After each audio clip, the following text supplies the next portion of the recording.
Oh, you're falling. This is the cave where the nightmare is kept. I bet you're going to come upon the door. Hey, Flip. We should go back now. This door has been the same symbol as the one on this key. We shouldn't open this door. No, that's me. You read my line. Yeah, way to go. Now you go, Flip. Oh, come on. Let's just have a quick look. Oh, no. That's nightmare slime. Sorry, kid. So no, fat.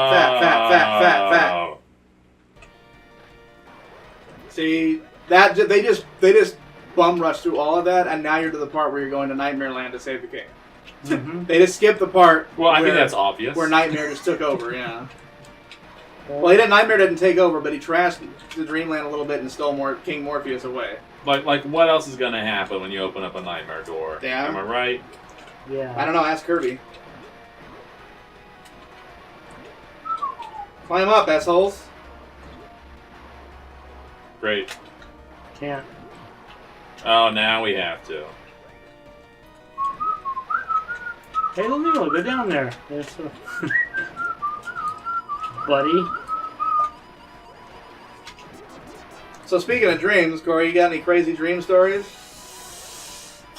Any memorable ones? The fuck? I'm not sure. Oh, yeah. There's been a lot of... Oh, geez. There's a ball, there's a ball. Penis wrinkles. There's been a lot of Jeff Gersman. Uh-huh. In your dreams. Yeah. Jeff Gersman from GiantBomb.com. GiantBomb.com. In your dreams. Yeah. Is that homoerotic a little bit? I don't know. Yeah? I think I just want more Jeff. Oh, okay. Not a lot of Dan Reichert, if that says anything. Oh, yeah.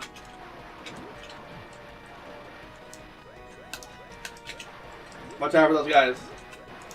How about you, Harold? Do you have any weird dream stories to share? Not really, unfortunately. Oh, good. I mean, I keep a fucking, dream diary on my phone. Yeah? So if I went and got it, oh, good. I might be able to get... But you know what also is nice is sometimes, because I have to put something in the fucking dream diary to make the alarm turn off. Uh-huh. And so sometimes when it's woken me up way too early, I just put a bunch of garbled nonsense in there. Oh, now you got the thing. See, now you're red. Oh, I'm red. That's how you know that I'm more powerful, because red is the strongest color. Nah. It's just the most aggressive. Yeah, that's what I said. It's the strongest color. I would have preferred this on than the next one, honestly. Harold, settle down. But I'm just saying. Are you just Super Saiyan? Harold, you gotta climb down. Gotta jump down. Corey's leaving your ass in the dust. Fine. Is it Okay. fine? Oh, Harold. Isn't he an asshole about it? I would do the same thing. And the shoes are scary.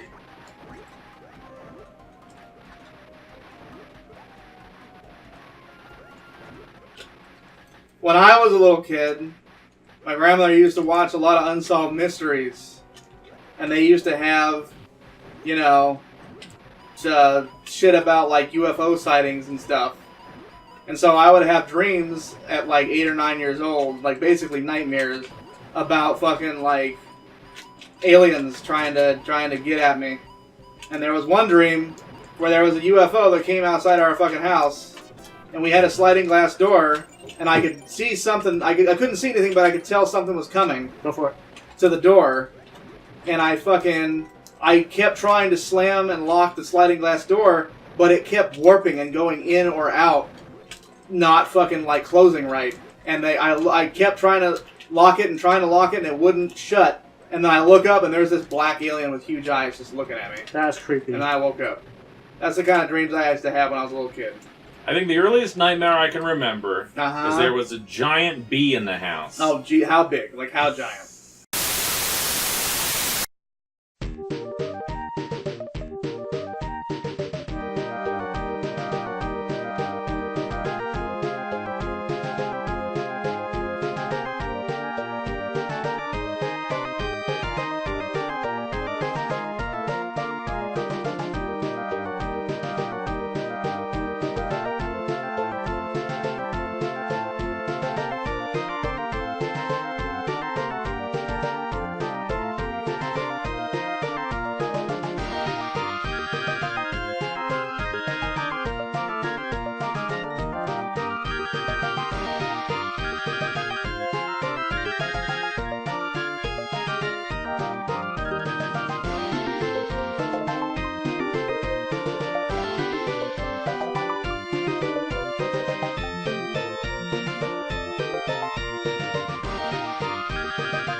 bigger than a basketball. Oh, that's pretty big. Like a beach ball size bee. That's pretty big. Yeah. We're going to the Nightmare Castle, by the way. Yeah, no, this is appropriate. And it was so big that it really couldn't move very quickly. It was basically just stationary. Sure. And it was just floating. And I was fucking terrified of it. Yeah. And then, like, someone came out and they're like, don't worry, it's just a bee, whatever. And then it stabbed its stinger through their chest and they died. Oh, my goodness. And I think I immediately woke up and I was like, man, fuck bees. I think the earliest nightmare I had was walking in the forest in the middle of the night. Mm-hmm. What were you doing? What were you doing out there, Earl? I was just walking. Oh, okay, all right. And the next thing I knew, like, it flashed back to this thing I was afraid of when I was a kid. What thing? There's like this little box thing, machine thing in the bus on my dad's property that I was afraid of, and like it came alive, like as it chased after me.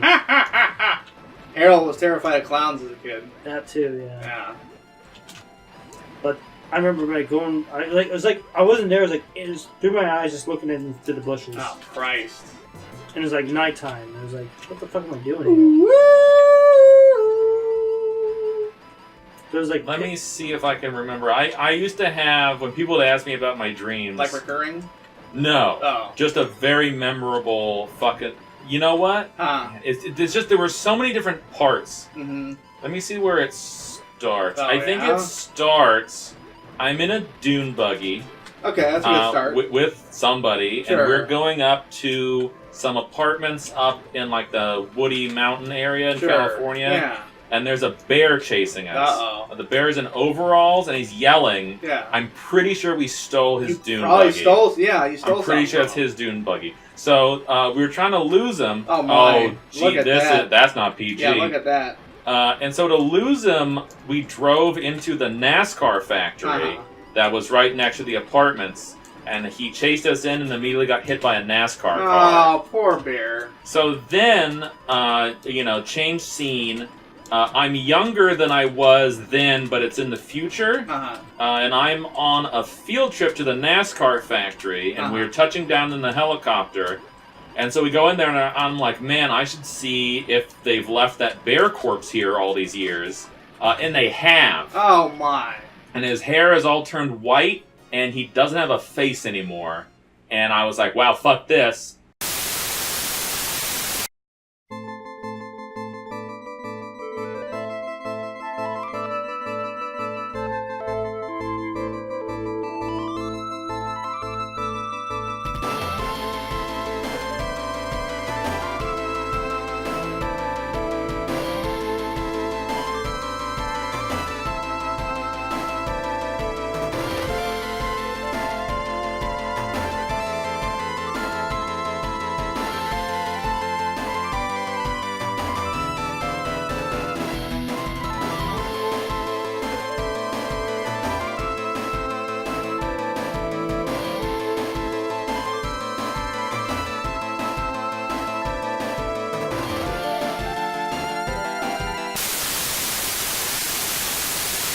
So then I was in my friend's house. Also, this is the Nightmare King. Nightmare King. I was in my friend's house, but it was like a...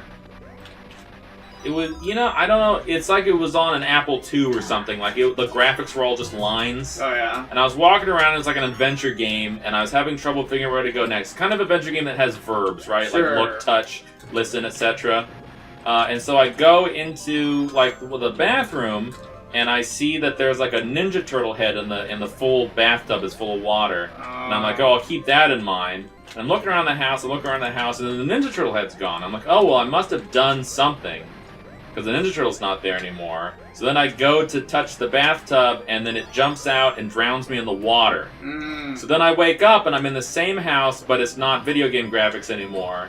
But there are men in suits behind all the furniture, and they have giant hypodermic needles. Good. And immediately I'm like, well... Nightmare King. I'll pretend I don't see them. 7-round boss. Yeah, 7-round boss. I'll pretend I don't see them, and then they won't know that I see them. So then I tried to go outside, but they immediately realized that I had seen them. And then, like, I went outside, and there was a guy riding by on his bicycle, and I just went, ah! Because I wanted to tell him that something was going on, and he just looked at me like I was crazy. And then one of them ran up and got me with a needle, and I woke up. One of my best dreams. Leave it to Corey to have a dream like that. Yeah. Was I was walking down a path, it was like it was at night, Uh-huh. as usual, of course. Sure. and like I was just nothing but grass around me, like okay, kind of like fucking Toys, you know, the movie Toys. Toys, yeah, with Robin Williams. Yeah, kind of like that, but night just walking on his path. Sure. Is that a dream? Yeah, it was kind of yeah. It was heading to Chico for some reason. Probably the most memorable, like, positive dream, which is rare for me in the first place, that I ever had. I had a dream that Harold and I were, like, riding bikes in a part. In a lot of my dreams have, like, blown up, like, enormous, epic versions of real things. So, like, the town we live in is, like, a huge city in my dreams. Was that it? Yeah, you beat the game. Oh. Yeah, you beat the game. That was a really easy boss. Yeah, no, he was the king of nightmares. And there's King Morpheus. Good king, please forgive me. Now you can grow up and fuck my daughter, yeah. I opened the door, Oh, breaking I my think that promise. clown Is that chick's the kinda daughter like- right there behind them? Harold, did you just say that the clown chick who has, like, the features of, like, an 8-year-old is hot? We're waiting for an answer, Harold. Yeah. He's not answering. He's not going to say, yeah. I think he does protest too little. He is Flip, you know. Fucking Flip. So anyways, Yeah. dream. Harold and I were, like, riding along the river, and we had stopped to oh, there you go, there's the action. Oh, you blushed. We had stopped to, like, have lunch or whatever, and some guys fucking stole our bikes and started riding off with them up we were trying to chase after them up this super, like, ridiculously steep hill, right? And it was too steep for us to run up after them. They were going to get away. Who? Great. Harold, Popo I'm Pete. telling a goddamn story. Anyways, so the hill is too steep for us to chase after them. And I just, out of nowhere, this was a super rare moment in Jesse's kind of dreams. Because usually I'm just along for the ride. I'm hardly able ever to just affect anything in my dreams. It's just I'm along for the ride. I'm a witness. But that time, shit got real. And I fucking, like, pulled a matrix on everything. I threw my hands up in the air, and I fucking, like, took the entire landscape as they were getting away, and just, like, brought it down. I, like, flattened the hill out so it was all flat, and then we were gonna fucking chase after him and get him, and I woke up right after that. And I woke up, and I'm like, yeah, no, that's good, that's solid. I remember I had a friend, Uh-huh. and she was bragging that dream analysis is so easy. Oh, yeah. And all you do is you just think about what it should see you again in your dreams. Shout out to Winsor McKay, creator of Little Nemo. It's like just what she would say, just, think about what it would obviously be, and that's all it is, and that's all dream analysis Nope, is. incorrect. And so I said, okay. Incorrect. And then I gave her one. I said, do it. okay. No, do it. So there was an evil king. Uh-huh. Nemo, wake up. There's an evil king, and he was taking over the world, and I could tell because I could see his army of shadows on the horizon. And so then I was with Yoshi, and I was with the fucking, remember in Captain N, the Game Master? Yes. There was the Belmont, but he was actually cowardly. Sure. I was with that Belmont. I was with that Simon Belmont. Also. Put in some initials, Harold. Oh yeah. And so then they cornered us against a cliff face. That figures. And I turned to Yoshi and I said, Yoshi, use your tongue. But Yoshi can't speak English because he's a dinosaur. Oh. So he looked at me and went, huh? And then I just turned to Simon like, what? And I went, fucking, and then they got us and we were strapped down. And there was a conveyor belt with little slices of butter going towards us. And the evil king said, now I shall replace your brains with slices of butter! And they'd already got to Yoshi. Yoshi's brain was already butter. Yoshi. So then I turned to Simon and I went, fucking, Yoshi, use your tongue! And Simon sat there going, yeah. And then they replaced my brain with butter and I woke up. And I gave her that and she's like, Corey, that means you're fucking crazy. So take that. That's top that. Yeah. Top that. Why would I even want to top that? Top that. Yeah. Little Nemo. Capcom, 1990. Turn it down. Turn it. Stop recording. Stop it! Jesus. Stop everything? Yeah, we're done for today, I think. Stop!